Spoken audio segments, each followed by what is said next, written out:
right, well, good morning and welcome to Manna Church. So grateful to have you with us today. For those of you who don't know me, my name is Joe Adams. I'm the lead pastor here at Manna Church. And before we dive into the message, I just want to take the opportunity, like I do every Sunday, to look into that camera in the back of the room. I want to welcome every single one of you joining us for Manna Church online right now. We're so grateful to have you with us today. Come on, Manna family, will you make your online family feel welcome this morning? Hey, how many of you know that some people absolutely love a confrontation? You ever met anybody like that before? Hey, I wonder, are any of you like that this morning? Or maybe some of you are saying, hey, I may be married to somebody like that. Like seriously, by show of hands, I'm going to ask for some audience participation this morning. How many of you would say that you do not like confrontation? Like you are confrontation avoiders. Yeah, some hands up. I'm telling you right now, there would be more hands up in the room, but some of you don't want that confrontation. And so your hands are down right now. Okay, just being honest, how many of you would say that you are confrontation people? Like you don't shy away, you go for it. Some of you got both hands raised because you are all up in it right now. Yes, yes, yes, yes. Hey, listen, both groups, everyone in the sound of my voice and everyone in between, I think we all need to pay attention today, because this week we are going to be looking at and discussing the inevitable reality of confrontation in the life of a Christian. Are you ready, everybody? We're going to be diving into that. And as we've done for the past couple of weeks, we will be in the book of Daniel. If you're just joining us, maybe this is your first time at Manna Church, you should know that we are in week number 5 of a series going through the book of Daniel. And we've subtitled this series, Living with Conviction in an Age of Compromise. If you missed last week, we were in chapter 3 of Daniel, and we saw how Daniel's 3 friends were actually thrown into a fiery furnace for refusing to worship the king's idol. One of the most classic children's stories of all time. Shadrach, Meshach, and Abednego in the fiery furnace. And we saw last week how there is a war for your worship. Well, we also saw that when you stand up for God, God not only shows up for you, but He will show up with you. And that's exactly what we see happening in the lives of those 3 men. As God showed up with them in that furnace, He rescued them. He worked in a supernatural, powerful way and gave them through that an even greater platform to proclaim their allegiance to God, because they chose to trust Him above all else. So this week, we're going to be diving into chapter 4, and we're going to see how Daniel was called to use his connection with God once again.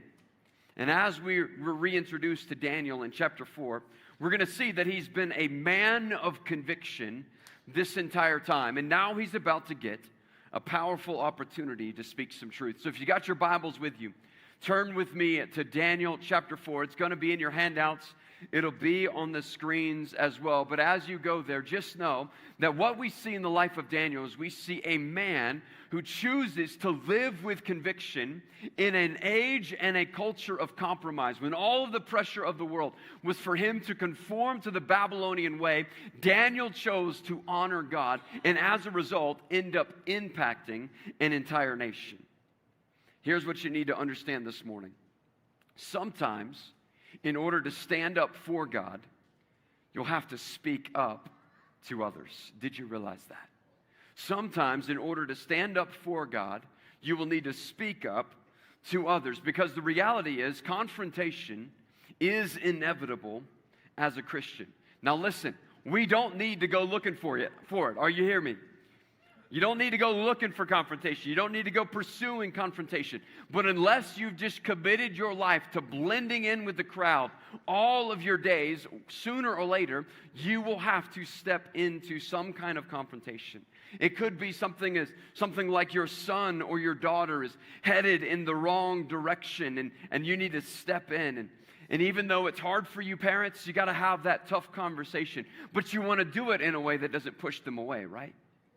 How do we do that? How do we have those kind of conversations? Maybe your coworker is hurting himself through his behavior, or maybe they're just really bugging you, and you know that at some point you need to let them know. You need to have that conversation. Maybe you find yourself in a situation where a friend of yours is in a terrible spiral of reckless behavior, but every now and then they open up to you.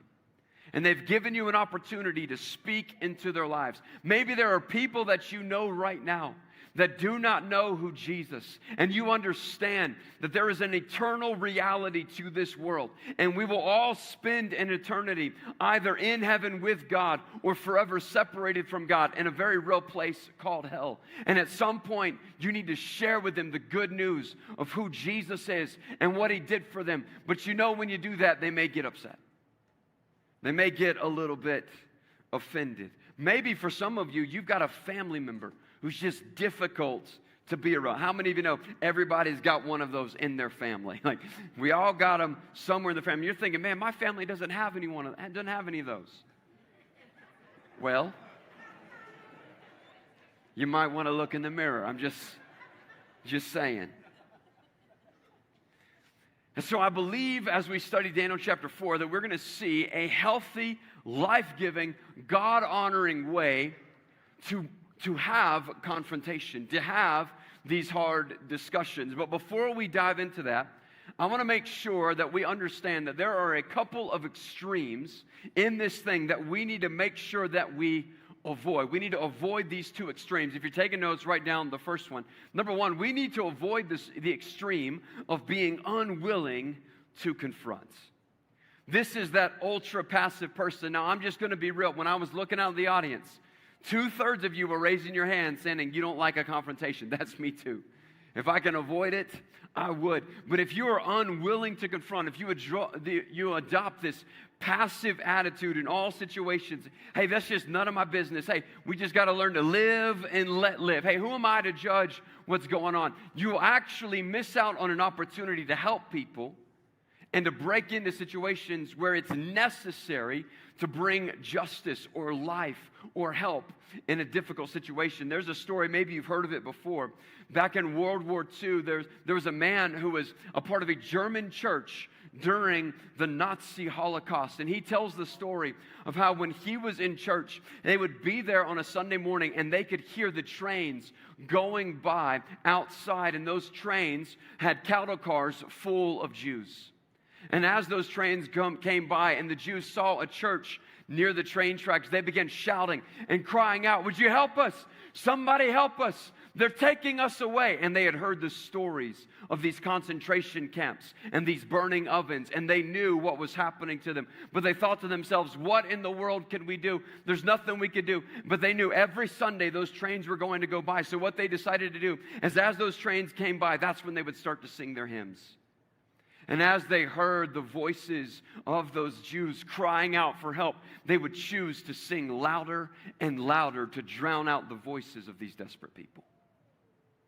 This man shared that story, saying that for the rest of his life, every night when he went to bed, he would hear that train whistling. He would have deep regret in his life for not doing anything about these people that were being led away to the slaughter. Listen, that's not who we want to be. We don't want to be these ultra-passive people that are unwilling to confront. But on the other hand, we don't want to go to the other extreme.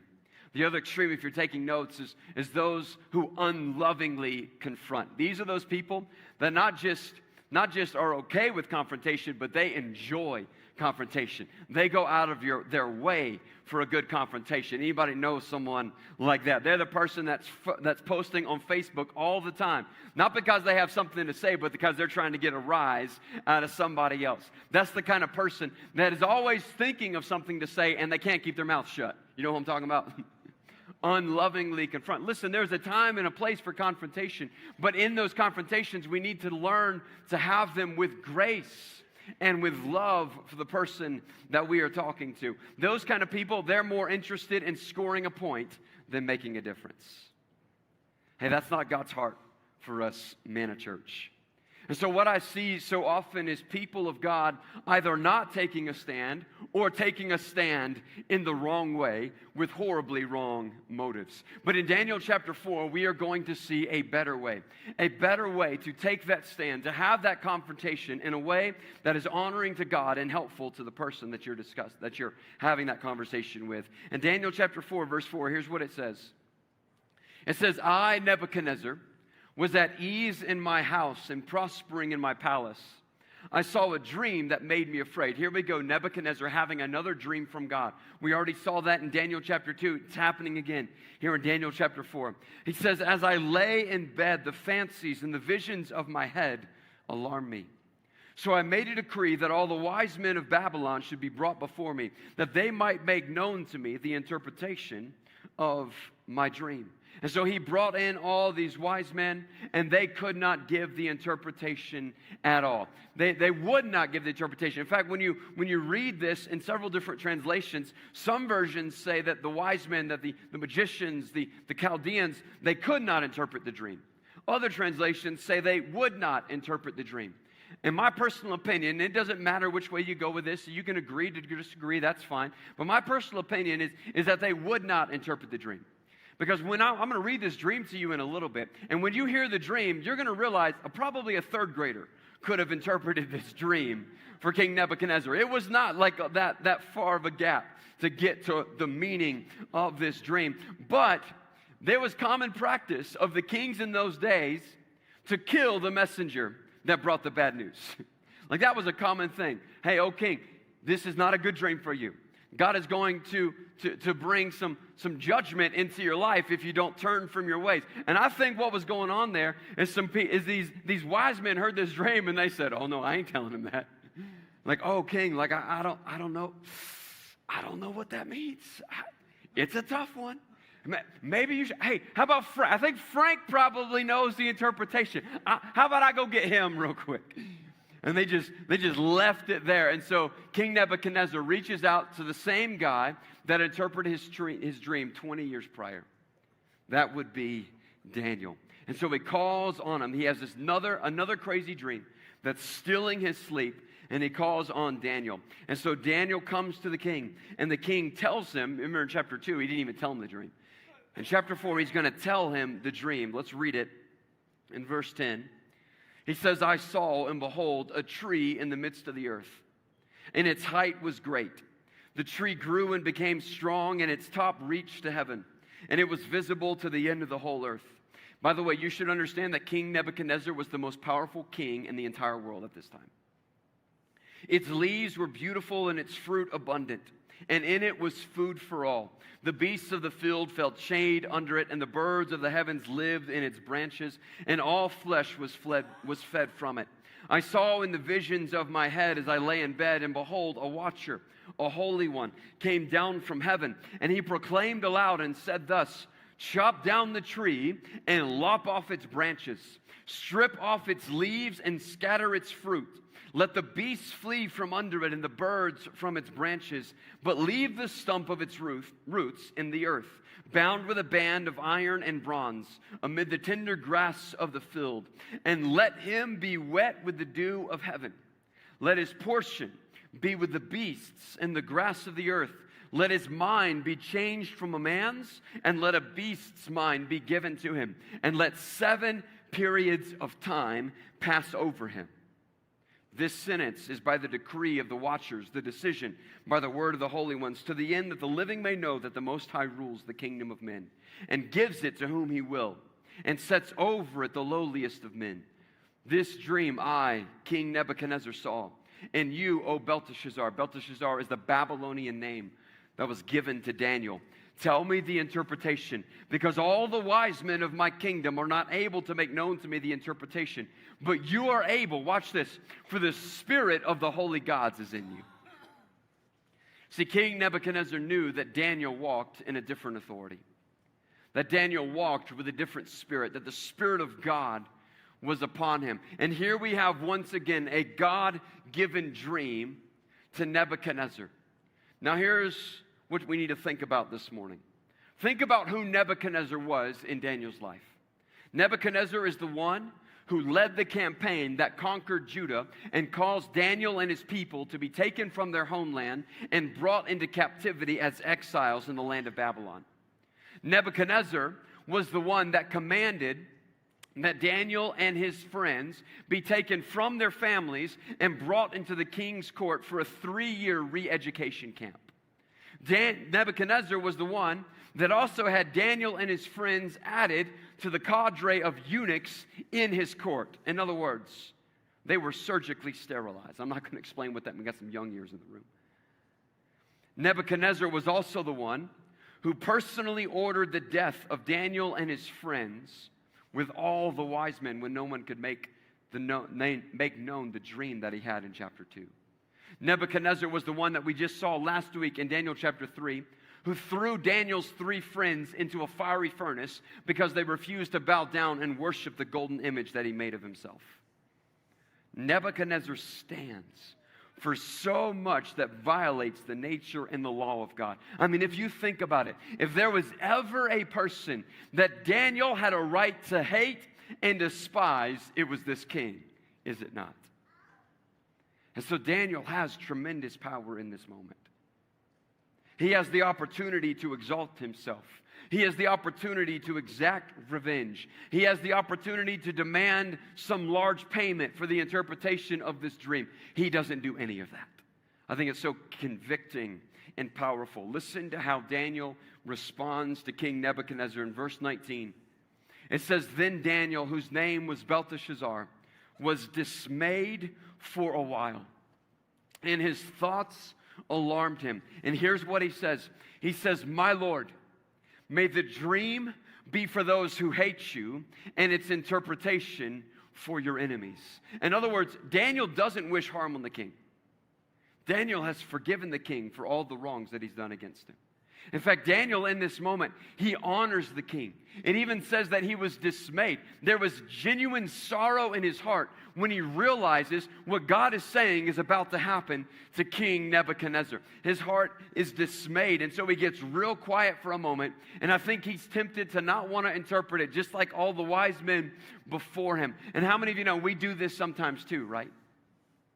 I mean, it's obvious. When it's obvious what needs to be said to somebody we care about, we're still afraid to speak up and say it. We're worried about how they might respond. Maybe we're concerned about what's actually happening in their life. But listen, Daniel's a stand-up guy, and this is a speak-up moment. And so what he does is he says, "Okay, man, I really wish I had some better news for you. But King, I would be a terrible friend if I didn't tell it to you straight." And then Daniel lays it out, and he interprets this dream, and he says, "King Nebuchadnezzar, this tree, that's you. Your greatness and your strength and your power has grown. And as a result of that, so has your pride. And you think of yourself more highly than you should. And you have set yourself up above everything. You think that you're the reason that you've had all this success. You haven't realized that the God of heaven is the one who has actually made you prosperous. It is the God of heaven who has allowed you to lead this kingdom and lead this kingdom into the most powerful kingdom in all the world. And because you have not humbled yourself, because you think you're responsible for this, because you have set yourself up as God among your people, the God, the true God, is going to cut you down. And you're going to lose your mind. And you're going to wander in the fields. And you're going to eat a lot of grass. Like 7 years worth, actually. And what we see is that Daniel has the courage to do something that literally risked his life. He speaks the truth to the king, not because he was proud of himself. Not because he was arrogant and wanted to correct the king or rub anything in the face of the king. He doesn't speak the truth to the king because he thought he was better than the king. He spoke the truth because he cared for the king. And he wanted the king to know the goodness of his God. He spoke the truth to the king because he wanted to help. Hey, man, at church, we really need to get this. You can't hate people and reach people at the same time. Did you hear me? I'm going to say that one more time. You cannot hate people and reach people at the same time. We need to internalize that. We need to embrace that, because the calling of God on our lives is to be His representatives and His mouthpiece to the world, to every person on the face of the planet, whether you agree with them or not. God has called us to love them and to bring the good news of Jesus to them. Listen to me, Manna Church. Our battle is not against other people. They are not our enemies. It's the powers and the principalities and the spiritual forces of darkness that are behind the evil and ungodly actions of people. That's our true enemy. People are just victims of Satan's deception. And God gave everything that they might have new life to. Jesus sacrificed His life so that they could come into His kingdom and come to know Him and receive forgiveness too. And He's called you and I to be the primary means by which He brings the good news of Jesus to the rest of the world. And you just can't hate people and reach them at the same time. See, our mercy is what authenticates our message. We need to be a people of forgiveness and a people of grace and a people of mercy. And it goes on to say this in verse 27. Daniel takes this even a step further. And he says, "Therefore, O king, let my counsel be acceptable to you. Would you break off your sin by practicing righteousness and your iniquities by showing mercy to the oppressed, that there may perhaps be a lengthening of your prosperity."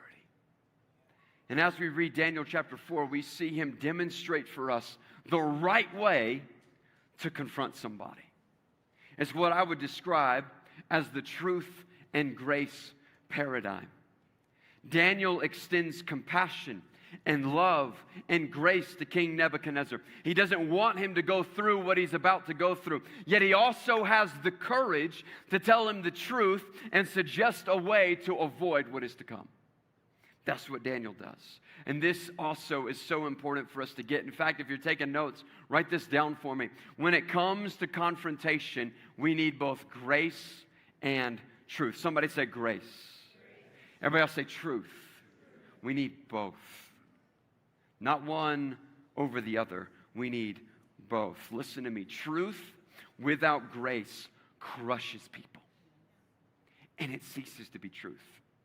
People can't receive it if it isn't delivered well. At the same time, grace without truth deceives people and then ceases to be grace. You cannot truly love someone and not tell them the truth. How many of you know that sometimes the most loving thing you can do for a person is tell them the truth they don't want to hear?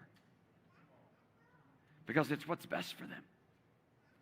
Because you can potentially help them avoid a world of pain and hurt in their lives. I've used this illustration before, but I think it's worth repeating. If you can imagine yourself driving through the mountains of Colorado, maybe a steep mountain pass, a lot of curves with big drop-offs, and there's this one particular area, it's a sharp curve, and there's like a 50 to 100 foot drop-off on the edge of this thing. And this has become a place where people continue to drive off the side, maybe in the snow, and they slide off, maybe because they're just going too fast and they don't see the corner coming, and cars have gone over the edge of this thing.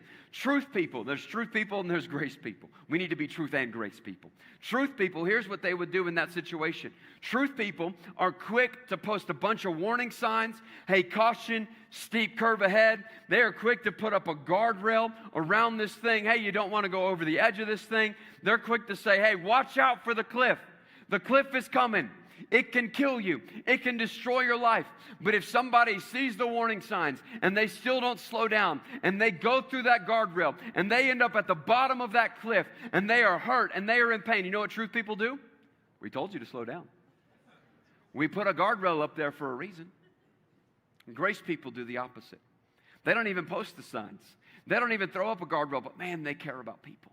They're so full of compassion and mercy for people. And so what they've decided is as people go off the edge of this cliff, they're going to post it. They got a paramedic posted up at the bottom of this cliff 24/7. They got an ambulance right nearby. They even built a fire station right at the bottom of this pass so that anytime a car goes over the edge, they are the first ones there, and they are getting them out of that car. Oh, it's okay. We got you. Hey, we love you. We're for you. We're going to help you get better. It's okay. Don't you worry about that cliff. We'll take care of you once you hit the bottom of it. And grace people fail to warn them of the impending danger. No. I can't say anything to them about that. No. It might offend them. They might get upset with me if I tell them to slow down because they're going to drive how they want to drive. We'll just take care of them when they crash. No. Manna Church, we need to be people of grace and truth. How many of you know we need to post some signs, build a guardrail, and be quick to help them even when they go over the edge? Are y'all with me this morning? See, Daniel shoots straight with King Nebuchadnezzar. He looks him in the eye and he says, Nebuchadnezzar, please, listen to me. He cares for him. Please, Nebuchadnezzar, you just need to humble yourself. Would you please just forsake the sinning that you've embraced? Practice some righteousness. Maybe God will have mercy on you if you just humble yourself in this moment. So what does King Nebi do? Does he go, oh, Daniel, oh, you're so right. Oh, would you forgive me, Daniel? Oh, God, would you forgive me? Come on, Daniel, let's take communion. We're going to sing Shine, Jesus, Shine together. Let's have a moment. Does King Nebuchadnezzar do that? No, he doesn't do that. You know what he does? He ignores Daniel's care. He continues to rebel against God. And for 7 years, he literally ends up eating grass like an ox in the field. He loses his mind, loses his kingdom for 7 years. How many of you know a fall-down world doesn't always like a stand-up word? And I believe that some of you, in the sound of my voice, man, you are going to obey the prompting of the Holy Spirit. When he stirs your heart to speak up in a situation, you are going to listen. And you're going to do it well. You're not going to confront rudely. You're not going to be unloving. You're not going to be arrogant. You're not going to be judgmental. You're going to do the right thing. And you are going to lovingly confront a friend with truth and grace. And you just need to know that sometimes they're going to listen to you and other times they aren't. And here's what I hope you'll hear. You're not responsible for their response. You're simply responsible to be obedient to what God has called you to do. You do it the right way and trust God with the results. If you're taking notes, you're responsible to speak the truth in love and grace, but the results are up to God. And that's exactly what Daniel did. And 7 years later, after Nebuchadnezzar was out of his mind, acting like a beast of the field for 7 years, by the grace of God, his reason returns to him. It says in Daniel chapter 4, verse 34, and I, Nebuchadnezzar, lifted my eyes to heaven, and my reason returned to me. And I blessed the Most High, and praised and honored him who lives forever. 7 years after this judgment, Nebuchadnezzar repents and he turns to God. And then God once again is glorified because Daniel had the courage to stand up and to speak up to a king that had the power to take his life. God accomplishes his purposes. So what about you? Are there some conversations that you need to have? Maybe there's a confrontation that you know you need to step into right now, but you haven't stepped into it yet. Are you passing on some speak up moments? Hey, maybe for some of you, somebody else has been trying to speak up to you. Are you listening? Or are you choosing the way of Nebuchadnezzar and saying, no, I'm good. I'm going to keep doing this thing my way. We need to have an honest self-evaluation this morning. And what you'll discover is that when you speak up for God, when you do this the way that God has called you to do it, with love and with grace, he will speak up through you. Man, that's so important. God will actually speak up through you. So here's what I want to do with the remainder of our time this morning, is I want to teach you how to do this well. Just get real practical. This is one of those practical messages this morning. I want to get real practical on how you can do confrontation in a God-honoring way. In fact, there's a New Testament verse that sums up Daniel's approach very well. It's found in Galatians chapter 6, verse 1. This is a proper, prayerful confrontation. Here's what it says in verse 1. It says, "Dear brothers and sisters, if another believer is overcome by some sin, you who are godly should gently and humbly help that person back onto the right path, and be careful not to fall into the same temptation yourself." Here's the first thing. You ready? If you have to step into one of these confrontations, you find yourself in this situation, number one, confront with care. Everybody say care. Confront with care. It says this in verse 1. It says, "You who are godly should do so gently and humbly." This is grace. Notice also in Galatians chapter 6 that it talks about confronting other believers. Hey, you need to be real careful about expecting people who don't believe in God to act in a godly way. All right, we've already talked about that in previous messages. We can't expect ungodly people to walk according to your godly standards. Now, there may be a moment we need to speak up into their lives. Maybe you have that place. Maybe you've earned a right to speak into that person's life, and you know if they continue on that path, it's going to bring pain, heartache, and destruction in their lives. Then by all means, step into that with love and with grace. Whatever you do, confront with care, because how you confront is crucial. Your approach is everything. And be the kind of person that when you broach the subject, people say, "You know what? I can trust them. This person has earned the right to be heard." I've had this happen. My wife does this as well as anybody I know in my life. And she will, my goodness, call me out on my junk. You're like, "Pastor Joe, you don't have no junk." I wish that were true. You guys, nobody laughed because you know it's true. That's what just happened right now. You're like, "Pastor Joe, we didn't think you were perfect, man. Like, that's never been an issue." Good. I'm a flawed human being, and I've got some junk in my life. And my wife, she's the first one to call me out when I'm not being as gracious as I need to be, when I'm not being as kind or patient as I need to be. She'll say, "Joe, have you thought about it from their perspective?" "No, sweetie, I'm thinking about my perspective. I don't need you to tell me what they're thinking. I need you to support me because I'm in the right." "Joe, just think about what they may be going through right now." Fine. It's the worst because you know they're right. Isn't that the worst? Drive you crazy. Thank God for my wife. You guys are grateful that my wife is in my life. I'll tell you that right now. You think some of these messages are edgy. You should see what they were like before my wife heard them. Number one, we need to confront with care. Number two, we need to confront with a cure. It says, "You who are godly should gently and humbly help that person back onto the right path." In other words, don't just point out the problems, provide a solution. Listen, even if the solution is, I don't know what you need to do in this situation, but I'll be here with you to help you figure it out along the way. Hey, listen, I don't know exactly how you can change what it is that you're doing, but I can help you find some resources. I can be with you in here. Don't just say, "Hey, you need to make a change." Say, "Hey, you may need to make a change, but I want to help you in this. I want to be with you in this." Confront with a cure, because the ultimate goal of any confrontation is restoration. And while it may not always be possible, it is always the goal. In other words, don't confront just to be right. Confront to help people get right. You care about the person, not your preferences. You care for the person. The final one, number three, confront with caution. Notice what Paul says in Galatians 6. He says, "And be careful not to fall into the same temptation yourself." Man, it's real easy to see what somebody else is doing incorrectly, call them out on it, and then go walk into the same trap ourselves. In fact, the enemy would love nothing more than to get you to succumb to the same temptation that you're trying to help your friend avoid, because that would make you a hypocrite.